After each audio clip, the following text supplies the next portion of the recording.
semuanya ngerti tugasnya, semua tahu satu sama lain, dan itulah yang mungkin menjadi modal mereka. Di game pertama gak banyak aksi, namun hasil sudah mereka dapatkan. 1-0 13 menit saja cukup untuk menutup Ultra Legend, sang tuan rumah yang hadir ke sini, dan mereka adalah penantang anyar. Ya, perdana ya, mungkin untuk bisa muncul juga, dan bahkan mereka berhadapan dengan, mereka berhadapan dengan tim yang menjadi calon gitu loh buat bisa jadi juara juga di tahun ini. Contender lah. Contender, Langsung nih. salah satu kan. Kan banyak, ada 16 tim. wah. Ada 16 tim, sabar. Dan ini tim itu salah satu tim yang berhasil untuk dethrone Onyx PH loh, jangan salah. Ya.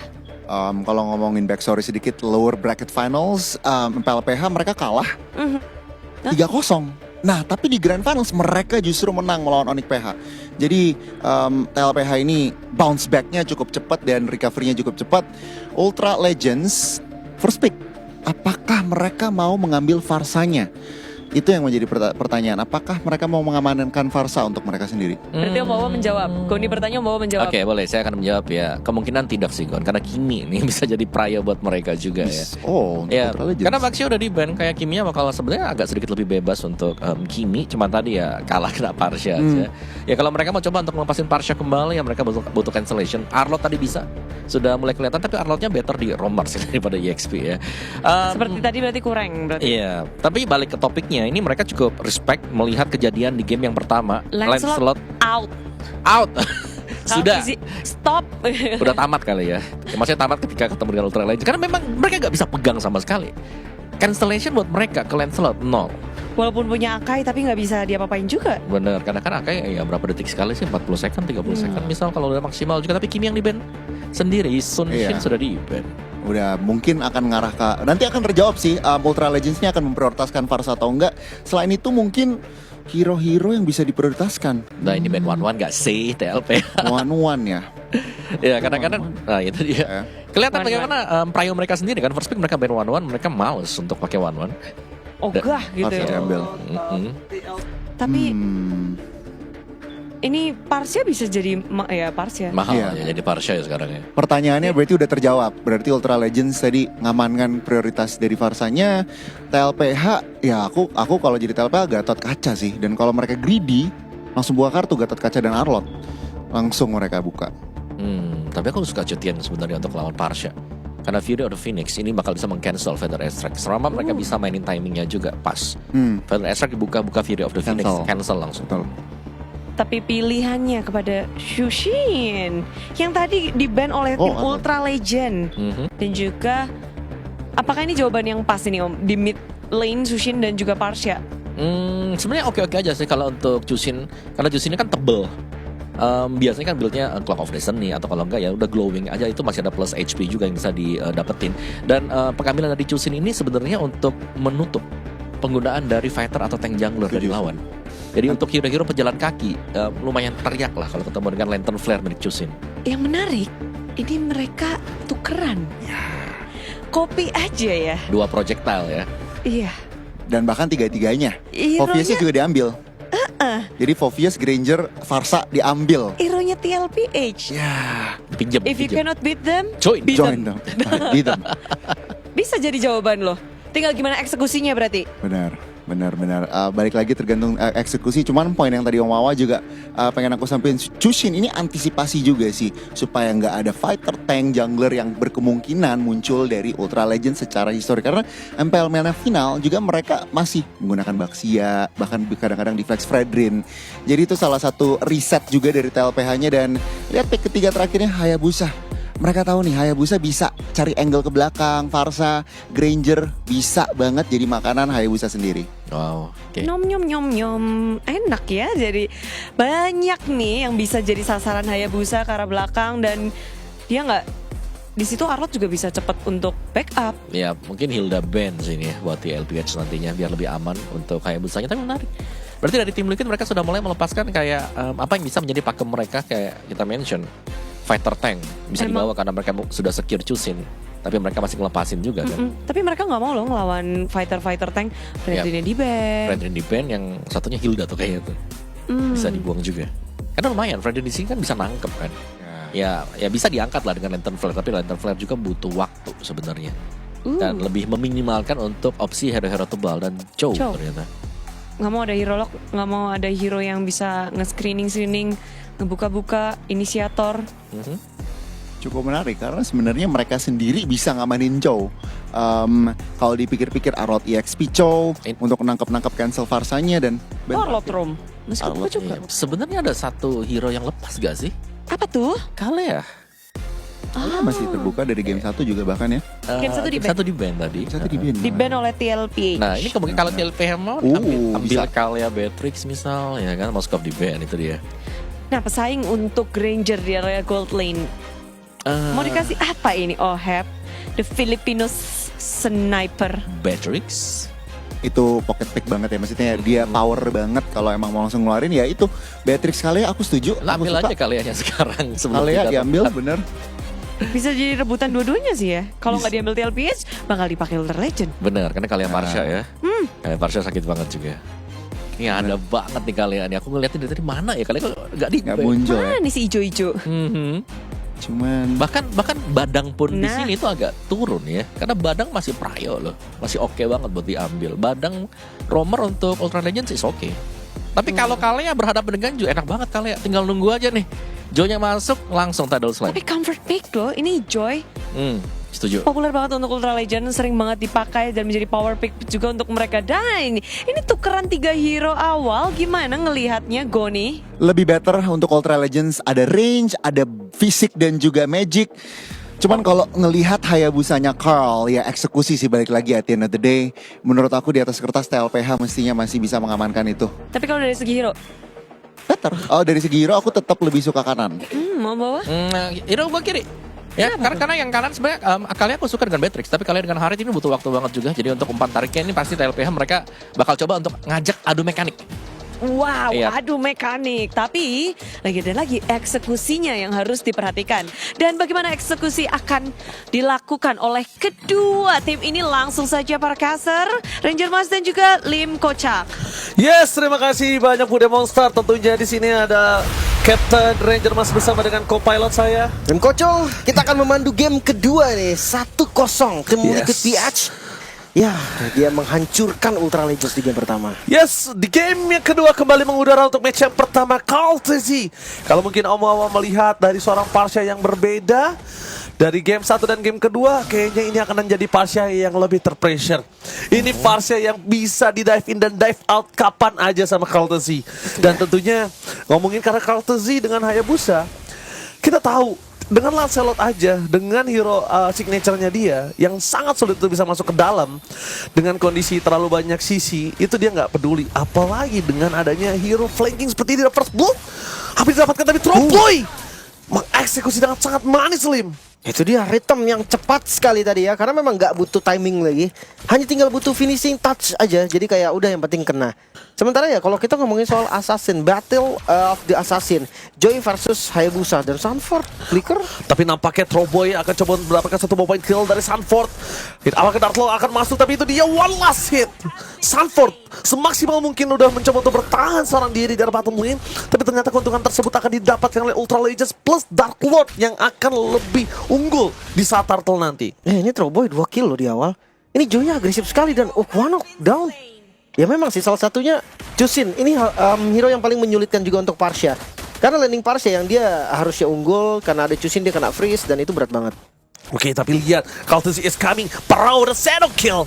Instant kill didapatkan oleh tim Liquid. Meanwhile, para pasukan dari tim Liquid mereka terkena pressure dan bahkan kehilangan JP untuk kedua kalinya. Tidak mau tinggal diam sampai Kaltezi harus turun gunung menutup jalan point kill supaya 3 sama dan akhirnya Turtle tidak tertake over. Meanwhile, Sanford masuk terlalu dalam dan bahkan dengan tidak adanya final list, Sanford seakan-akan hanya menyerahkan jiwa dan raganya di depan sana. For nothing. Kasih space buat Turtle kali ya, yang sebenarnya nggak harus sih. Oke, one last hitnya gagal, tapi ternyata Ohib kan di jalan untuk pulang dan Tromboy killing seperti didapatkan. Shutdown yang akan sangat manis kalau didapatkan oleh sosok dari Ohib nantinya. Ini tapi tim Liquid terburu-buru sekali. Mereka tabrak semuanya, mereka lupa dengan hero-nya mereka. Itu bukan hero yang bisa eksekusi di awal. Mereka butuh item, mereka butuh level 4 seenggaknya. Dan Bahkan ya, Sanji sekalipun. Iya, Sanji sekalipun. ya kita tahu lah dari Chusin juga itu memang kuat di awal tapi nggak bisa untuk solo kill juga gitu kan. Ketika dia invade jungle ya nggak bisa sendirian juga, dia perlu backup.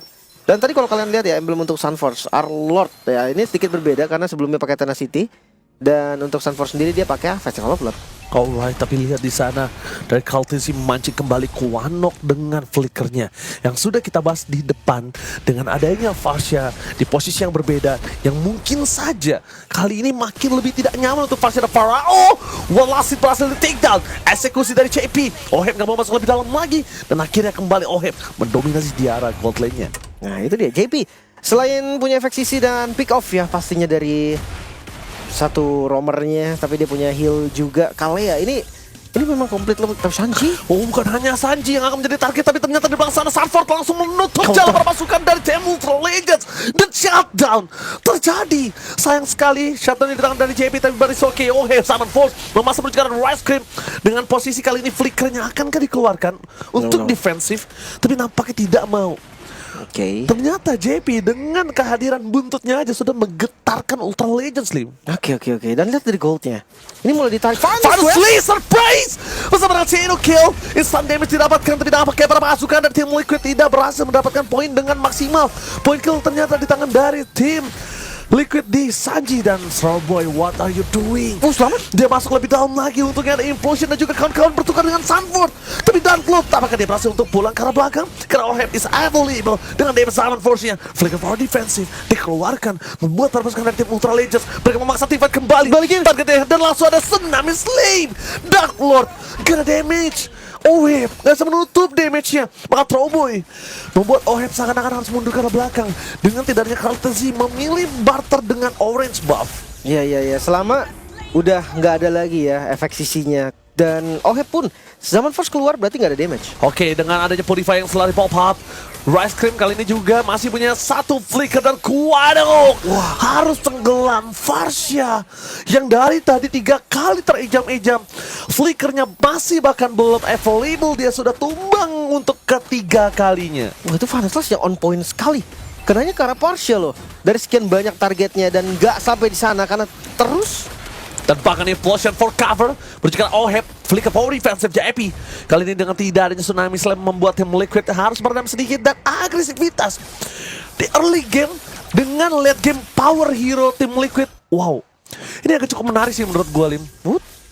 Active Beats. Oke, dengan ada Shadow Kill, tapi stacknya masih belum maksimal dibagi. Bahkan di depan sana masih ada satu Shadow menyangkut menuju ke arah Strawboy, dan Kaltesi memilih untuk mundur ke arah belakang. Sanji akan mendapatkan satu eksekusi, tapi Strawboy masih selamat. Lihat, Strawboy still survive in the bottom lane depan Sanji yang bahkan menjadi korban keganasan dari Ultra Legend. Sang naga berhasil menggigit satu kaki dari sang kuda. Sanji, ini adalah motor penggerak dari tim Liquid di arah tengah. Tapi jangan lupa lihat di bagian top lane-nya Kuanok juga down. Ohebnya free farming udah jadi Veteran of Heaven sekarang, turretnya hancur. Pertukarannya lumayan oke sih menurut gue ya. Kayak Glowing One udah jadi juga untuk Sanji sekarang. Ya mungkin untuk shield dari Strawboy sedikit berkurang ya, jadi nggak boleh terlalu agresif seperti sebelumnya. Ditambah damage dari Sanji juga udah lumayan terasa nih. Jangan sampai nanti tiba-tiba nggak expect sama DPS dari Sanji. Menuju ke arah Darklord. Tapi kalau misalnya menuju ke arah Darklord, pastikan damage-nya cukup. Karena ketika Rice Cream available dengan ada satu Final Slice, Sanford bocil dari Filipina berhasil menutup eksekusi dari tim Liquid, tepakan wipe out. Semua dimulai dari Sanford, semua dimulai dari initiate power dari Sanford. Lagi-lagi Final Slash, lagi-lagi Sanford. Flicker Final Slash tanpa flicker pun. Beberapa kali itu sangat-sangat on point, tapi kali ini ya wipe out-nya sangat-sangat jelas, sangat-sangat nyata. Karena apa? Karena Tigreal-nya pun nggak sempet tadi untuk implosion counter. Kebuka memang, tapi nggak ada follow up damage karena timingnya nggak pas banget. Strawboy awalnya 3-0, sekarang udah 3-2 nih. Goldnya sudah mulai dikejar dan lihat perbedaan goldnya hampir di 5.000 gold.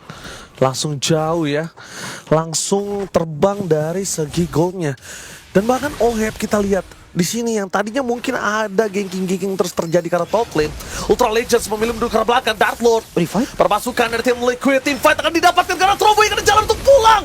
Satu hit bersama dengan Kaltesi di arah belakang. Shadow Kill-nya gagal ditutup dengan implosion. shot. Parao yang mendapatkan point kill dari Kaltesi. Tapi nampaknya David dari tim Liquid, mereka tidak akan kenal diam. Mereka tidak mau hanya bertukar dengan 1-2 orang aja, mereka mau lebih. Dan bahkan Kuanok masih dicari dimanapun mereka berada. Feder Estek, apakah akan ada dan bahkan outplay, play. Sanji di arah bottom lane berhasil memberikan permainan luar biasa, 1-by-1 situation. Nyaris tadi hampir dimenangkan oleh Kuanok ya, Fighter Extract yang on point sebetulnya. Tapi lagi-lagi di mid lane, Electrifying Blitz yang dibuka. Ini nggak bisa membalikin keadaan, hanya untuk farming-farming aja jadinya, untuk clear. Ya, dan lihat Sunfordnya, dia diam, dia tahu kalau misalnya nggak ada Tsunami Slam, nggak pakai Tsunami Slam, nggak apa-apa. Selama ada Final Slash baru diambil Tsunami Slam. Iya. Pick off-nya jadi lebih terarah kan? Iya, Dia jadi bisa bener lebih ke belakang, milih. gitu. Benar-benar lebih bisa memilih lah siapa targetnya. Ada Parsha, ada Joey juga bisa. Mungkin kalau Parao ya nanti tunggu dulu gitu kan, tunggu memang udah ada flicker, tapi lihat lempar lagi bahkan. Tsunami Slam untuk Tigreal. Tapi dapat sana dengan adanya implosion hanya untuk satu orang, JP masih bisa selamat. Pintu terbelakang sana, Sanford kembali menutup jalan pada pasukan dari tim Ultra Legend. Zone yang terjadi, the shadow kill dari Kaltisi menutup hari dari pasukan Ultra Legend dari top lane. Demis dari Sky Pistol, Sanji too strong yang menandakan 3 poin kill akan hilang, melepaskan Lord yang akan didapatkan oleh tim Liquid dengan pasti. Nih naik lagi goldnya nih, 7.000 gold di menit yang ke-9. Tim Liquid mereka semakin mengungguli game kali ini. Bahkan Oh hey, dive in, the master kill, the master from Philippines. Oh hey, nge-dive in. Salah satu pemain yang mungkin kita sempat melihat di mana Ohe berada, kehilangan namanya, tidak mencium bau namanya di scene kompetitif. Dia datang ke MSC, sang monster god laner dari Philippines, masih terlalu perkasa untuk Parao. Tapi ya kalau ngomongin soal ya siapa yang paling perform ya, gue bisa bilang Sanford loh. Ini Final Stage selalu menjadi awal dari segalanya. Lord didapatkan secara free. Sekarang goldnya udah hampir menyentuh 10.000. Ya bukan hanya gold aja, tapi lihat dengan point kill yang benar-benar langsung didominasi. Bahkan mereka dari sama pun nggak mau. Seri aja nggak mau, apalagi kalah Lim. Itu dia. Full defense ternyata ya dari Arlotnya. Hanya bermodal Fury Hammer untuk early game, pasti untuk landing di awalnya. Dan sekarang udah ada Anti-Kuras Athena Shield. Ini nggak mudah juga nih untuk tumbangin Arlotnya. Dan jangan lupa, initiate power dari Arlord ini yang sangat mengerikan.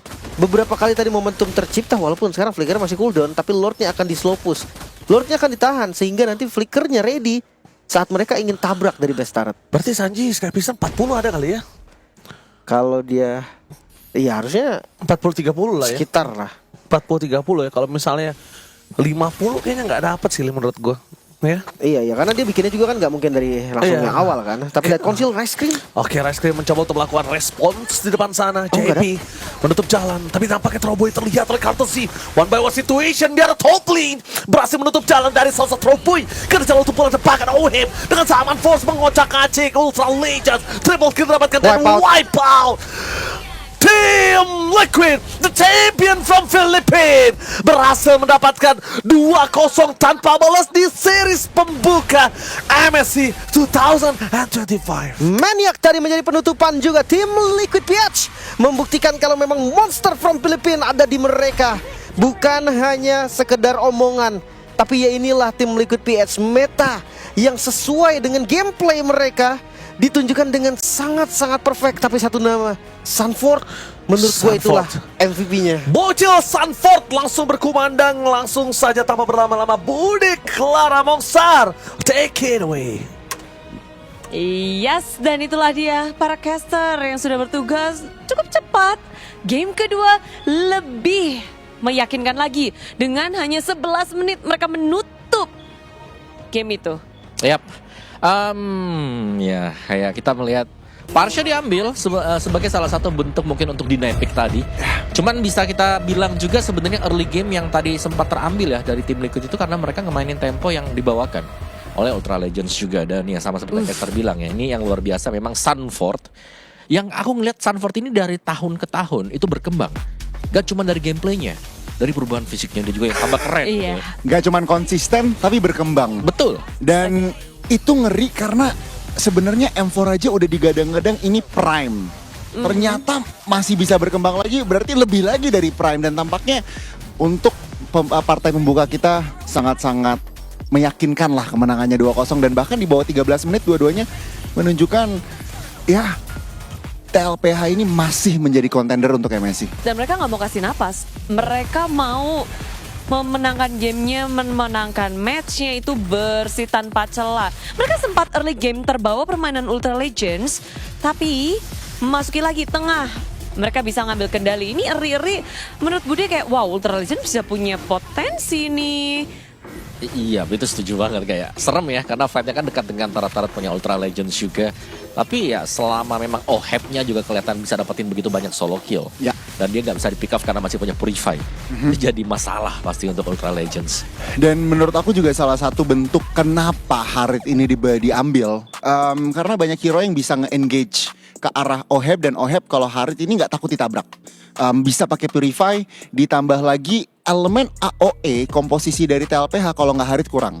Jadi ya banyakan pick off dengan adanya Shaman Force itu, dan terutama dia ahead banget. Ini OHEP terlihat mid game Oke. terutama late gamenya sangat-sangat kuat. Yes, tentu kita penasaran juga bagaimana pemenang dari match ini. Kita akan mendengarkan juga nanti seperti apa kemenangan dan match pembukaan untuk mereka nantinya. Dan tim Liquid Philippines tadi jadi Sanford-nya yang menurut kalian menjadi highlight di game ini. Satu Sanford pasti ya, tadi Flicker terus Final Slash. Yang kedua juga sebenarnya adaptasi mereka. Karena kita lihat dari early game, Sanford ini yang digeng, bukan gold lane-nya. Tapi TLPH mereka membalas dengan mereka ngegengnya ke gold lane lawan. Yes, dan kalau ngelihat dari Sanford yang begitu tajam tadi juga kita melihat adanya Maniac. Ujung. Di match pertama loh kita udah ngelihat Maniac